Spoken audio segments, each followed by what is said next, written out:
यो साशिमरी। हाय भविष्य के रोवर। अच्छा हुआ तुम आ गए। मैं आखिरी बार तुमसे एक बार मिलना चाहता था और तुम्हें शुक्रिया कहना चाहता था। अच्छा ऐसा क्या? वैसे कांग्रेस, तुमने अपने प्यार को बचा लिया। इन सब के लिए तुम्हारा शुक्रिया रोवर।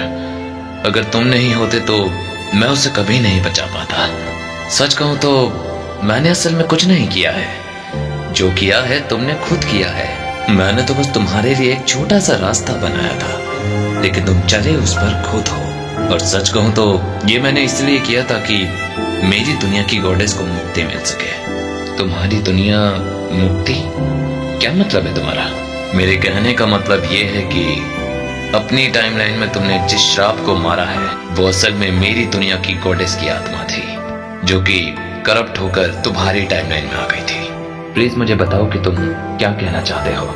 मैं सुनना चाहता हूँ। ठीक है तो सुनो। दरअसल ये बात उस समय की है जब मैंने गॉडेस को ढूंढा नहीं था और वो एक छोटे से शहर की रक्षक हुआ करती थी।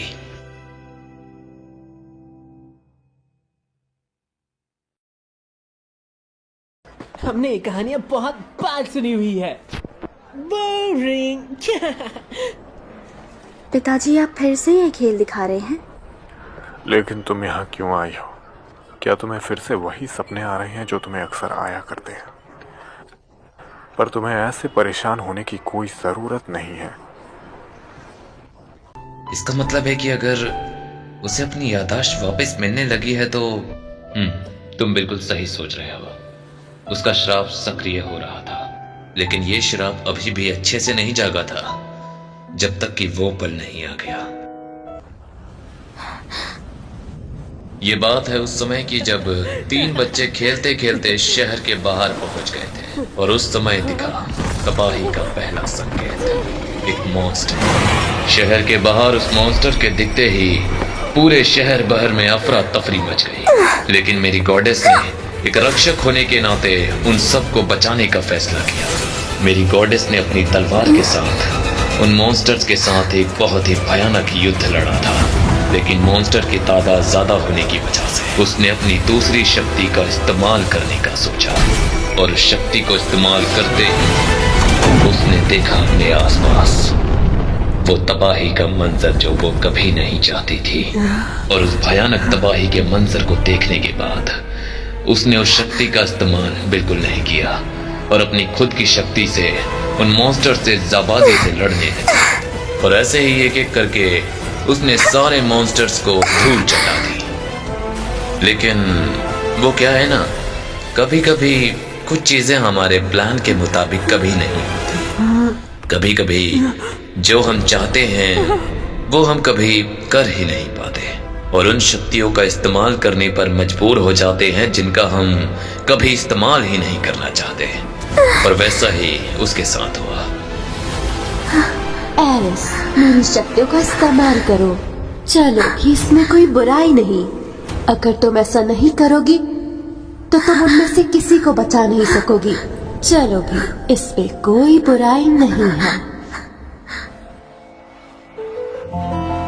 मैं क्या करूं? मैं इसकी शक्तियों का इस्तेमाल नहीं करना चाहती। सोच लो, अगर तुम ऐसा नहीं करोगी तो ये शहर पानी में समा जाएगा। फैसला तुम्हारे हाथों में है। या तो मेरी शक्तियों का इस्तेमाल करो या फिर सबको मरते हुए देखो। समय कम है और फैसला जल्दी करना है। तो बताओ एरिस, तुम क्या करना चाहती हो? तो ठीक है, फिर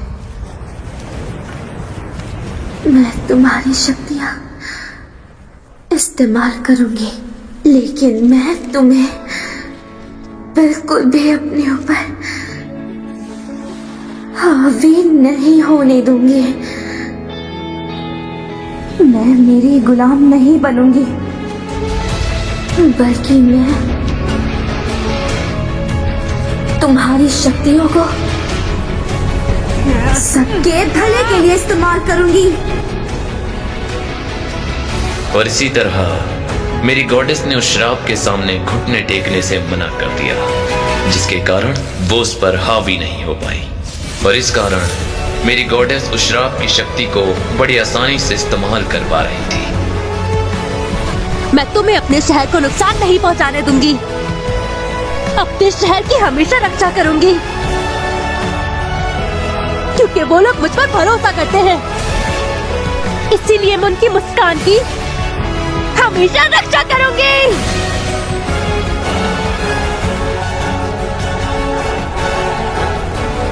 और इसी तरह मेरी गॉडेस ने उस श्राप की शक्ति को इस्तेमाल कर पूरे शहर को बचा लिया।